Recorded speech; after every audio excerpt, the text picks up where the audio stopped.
SQL null values. Now SQL में क्या होता है, एक स्पेशल वैल्यू सपोर्ट होती है, दैट इज़ नल. इस नल को हम कब यूज़ करते हैं? अगर हमें किसी फील्ड की वैल्यू नहीं पता है, we don't know the actual value और we have no applicable value for that. ठीक है, लाइक अगर हमारे पास किसी की ईमेल आईडी नहीं है तो हम उसे ब्लैंक छोड़ देते हैं, या अगर किसी का फर्स्ट नेम लास्ट नेम है और मिडिल नेम नहीं है. ठीक है, सो उस केस में ऐसे फील्ड्स को हमें समटाइम्स ब्लैंक छोड़ना पड़ता है, हम उसमें नल फीड करते हैं.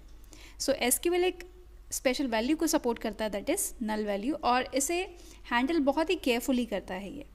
सो ऐसे एट्रीब्यूट्स जिनकी फील्ड में नल लिखा हुआ है, सो हम कह सकते हैं that attributes can have null values. ये वैल्यूज़ कब परमिटेड होती हैं, इसके लिए भी एक कंडीशन होती है. आप नल वैल्यूज़ हर एट्रीब्यूट के लिए नहीं डाल सकते हैं. ठीक है, ऐसे एट्रीब्यूट्स जिसमें कोई भी हमने नॉट नल कंस्ट्रेंट नहीं लगाया है. ठीक है, अगर हमने नॉट नल कंस्ट्रेंट किसी एट्रीब्यूट में लगा दिया, इट मीन्स हम उसकी वैल्यू नल नहीं रख सकते. लेकिन अगर हमने ऐसा कोई कंस्ट्रेंट नहीं लगाया है, means no not null constraint is defined for that particular attribute, then we can have null values in that field. Okay, so जब भी हम टेबल क्रिएट करते हैं तो हम कॉन्स्टेंट्स को डिफाइन करते हैं. अगर हमने किसी फील्ड के आगे, किसी एट्रीब्यूट के आगे नॉट नल लिख दिया, इट मीन्स वो वैल्यू को हम नल नहीं रख सकते, उसमें हमें कुछ ना कुछ वैल्यूज़ डालनी ही हैं. बट अगर ये कंडीशंस नहीं दी गई हैं, ऐसा कोई कंस्ट्रेंट नहीं है, तो हम नल वैल्यूज़ ले सकते हैं. So that's why attributes can have null values if permitted by the schema definition for a table, that is no not null constraint. अगर है तब हम नल वैल्यूज़ पुट कर सकते हैं. अब हम आते हैं नल वैल्यूज़ होती क्या हैं. नल वैल्यूज़ क्या रिप्रेजेंट करती हैं? नल रिप्रेजेंट करता है मिसिंग वैल्यूज़ को या अननोन वैल्यूज़ को और नॉन एग्जिस्टेंट वैल्यूज़ को, जिनका कोई एग्जिस्टेंस ही नहीं है, और नॉन एप्लीकेबल वैल्यूज़ को. ओके, मिसिंग वैल्यूज़ या हम बोले अननोन वैल्यूज़, मतलब जिनकी वैल्यूज़ हमारे पास नहीं है. Like if we don't know the address of any employee, if we don't know the email address of any employee, हम उसे ब्लैंक छोड़ देंगे. ठीक है, उस केस में वहाँ पे SQL उसे एज अ नल लेगा.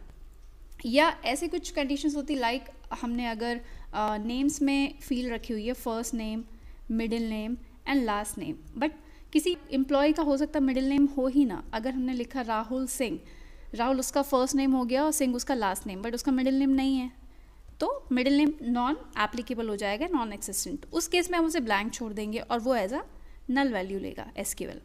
फाइन.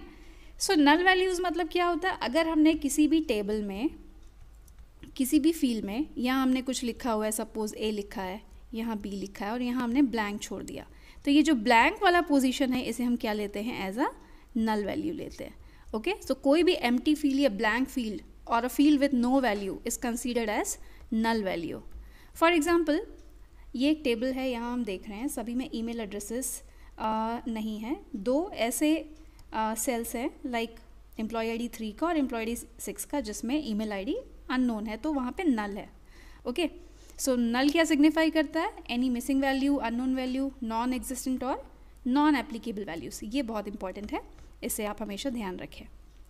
अब नल से रिलेटेड एक चीज़ और कन्फ्यूजन होती है, अगर ज़ीरो लिखा है या ब्लैंक स्पेसेस हैं. ठीक है, ब्लैंक स्पेसेस दिए हुए हैं, क्या इसे हम नल कंसीडर कर सकते हैं? नो. ज़ीरो एंड स्पेसेस जो होते हैं वो नल कंसीडर नहीं होते, they have different meanings. So ये नोट करने वाली बात है. Null values is different from zero value और a field that contains spaces. Okay, so null हम कब काउंट करते हैं? जब एम्प्टी फील्ड होती है, ना ही उसमें स्पेसेस रहेंगे ना उसमें ज़ीरोज़ रहेंगे, तब उसे हम नल वैल्यूज़ मानते हैं. तो नल वैल्यूज़ को हम बोल सकते हैं a field with null value is one that has been left blank during record creation. Okay, this is how null is identified. Now null value से related कुछ और important points हैं जिसे हमें समझना बहुत ज़रूरी है कि SQL कैसे हैंडल करता है अगर किसी arithmetic expression में null आ जाता है. अगर हम किसी expression को suppose 5 को हम add कर रहे हैं null के साथ, तो result क्या आएगा? null ही आएगा. तो ठीक है, like अगर हमने 5 को add करा किसी फील्ड के साथ, किसी सेल के साथ, और उस सेल की वैल्यू है नल, तो इसका आउटपुट भी क्या आएगा? नल ही आएगा. ओके, या हमने मल्टीप्लाई करा या डिवाइड किया या सब्ट्रैक्ट किया। तो अर्थमेटिक एक्सप्रेशन में अगर नल इन्वॉल्व होता है तो रिजल्ट हमेशा नल ही आएगा। Second important point, result of where clause condition is false if it evaluates to null. अगर वेयर कंडीशन में जो रिजल्ट आता है वो नल आता है तो नल को हम कैसे सिग्निफाई करेंगे, एज अ फॉल्स कंसीडर करेंगे। ठीक है, this is also another important point. Third point ये है कि लाइक जो एंड और नॉट, ये जो ऑपरेटर्स हैं, इसमें अगर नल आता है तो वो कैसे हैंडल होगा। इसके लिए एक टेबल बना हुआ है तो हम उससे देख सकते हैं। लाइक एंड अगर हम परफॉर्म कर रहे हैं ट्रू एंड ट्रू के बीच, ट्रू एंड ट्रू है तो रिजल्ट ट्रू आता है। ये हमें पता लॉजिकल ऑपरेशन कैसे परफॉर्म होते हैं, एंड और नॉट। बट हम फोकस करेंगे अगर हम ट्रू को एंड करते हैं नल के साथ तब क्या होता है। एंड में दोनों कंडीशन ट्रू होनी चाहिए, बिकॉज एक नल हो गया तो हम नहीं बोल सकते कि रिजल्ट क्या आएगा। सो ट्रू एंड नल हमेशा नल आएगा, नल एंड नल हमेशा नल आएगा, फॉल्स एंड नल हमेशा फॉल्स आएगा। ठीक है, तो ये हमें ध्यान रखना है।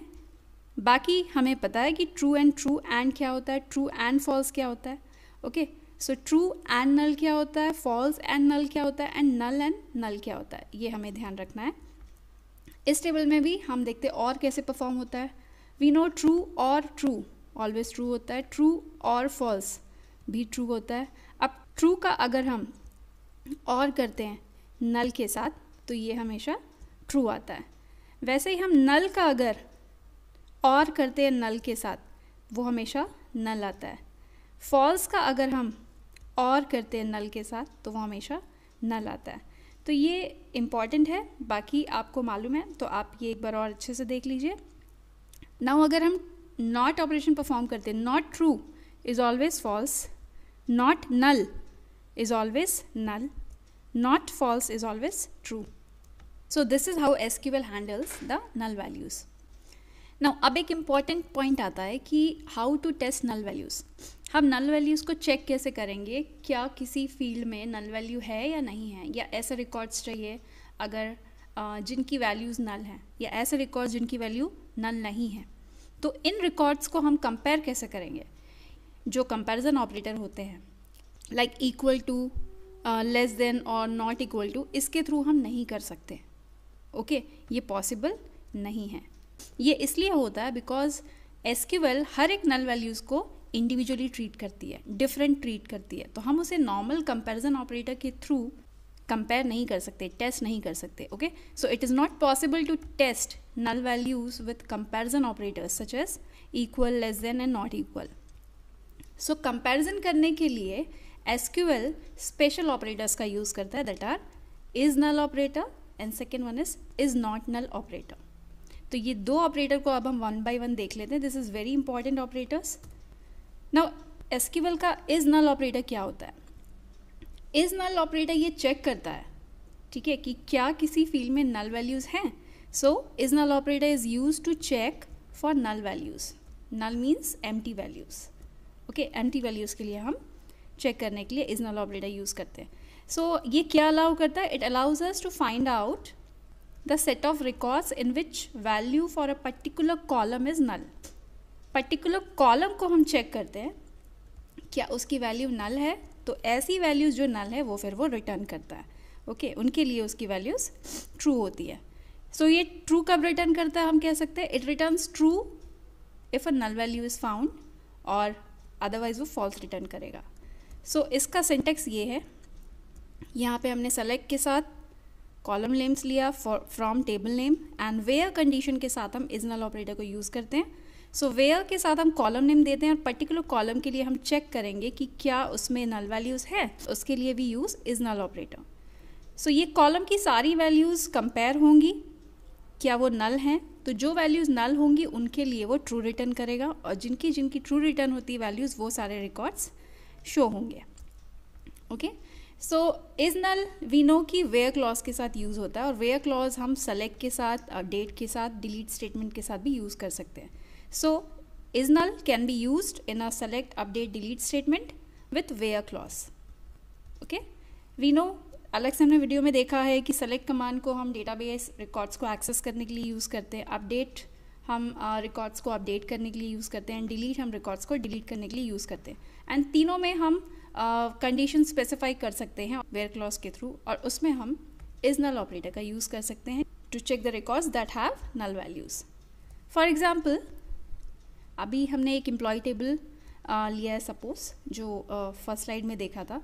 इसमें अगर हमें ऐसा रिकॉर्ड शो करना है जिनमें ईमेल एड्रेस एसोसिएटेड नहीं है, okay, if we have to list employees who have no associated email IDs. So ऐसे कौन से रिकॉर्ड्स हैं? एक ये वाला रिकॉर्ड है, एक ये वाला रिकॉर्ड है, ओके। सो ये रिकॉर्ड और ये रिकॉर्ड आउटपुट में आना चाहिए। तो इसके लिए हम क्वेरी कैसे लिखेंगे? Select star from employ table, means ऐसे सारे रिकॉर्ड्स को सेलेक्ट करिए, दैट्स वाई स्टार लिखा है।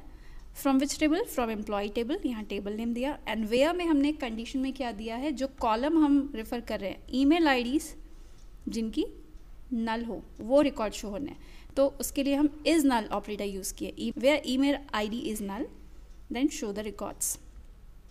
तो इसका आउटपुट आएगा ये 2 रिकॉर्ड्स, ठीक है, जिसमें ईमेल आईडीज़ नहीं है, नल है। नेक्स्ट अब देखते हैं इज नॉट नल क्या है। Is not null is just opposite of is null operator, ठीक है। इज नॉट नल क्या करता है? It is use to check for not null values. जो वैल्यूज़ नॉट नल हैं, मीन्स जो वैल्यूज़ एम्प्टी नहीं है, और we can say non empty values को चेक करता है is not null operator.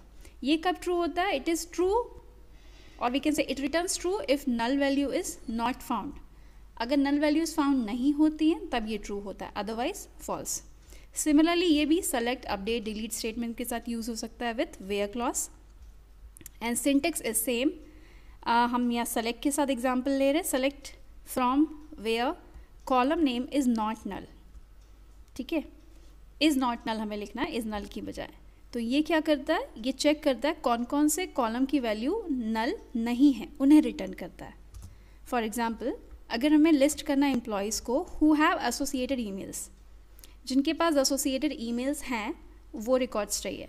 So same हम यहाँ कंडीशन में क्या देंगे वेयर के साथ? ईमेल इज़ नॉट नल, उनका ईमेल नॉट नल होना चाहिए, ठीक है, मीन्स कुछ ना कुछ वैल्यूज़ होनी चाहिए। सो ये ऐसे रिकॉर्ड्स है जिनमें ईमेल आईडी एसोसिएटेड है, ठीक है। तो नल वैल्यू वाला रिकॉर्ड यहाँ रिमूव हो गया है, एंड बाकी जो रेस्ट बच गए हैं वो सारे इज़ नॉट नल को सेटिस्फाई कर रहे हैं, एंड ये होगा result of this query. So this is about null value in SQL, is null operator and is not null operator. So thank you so much for watching this video.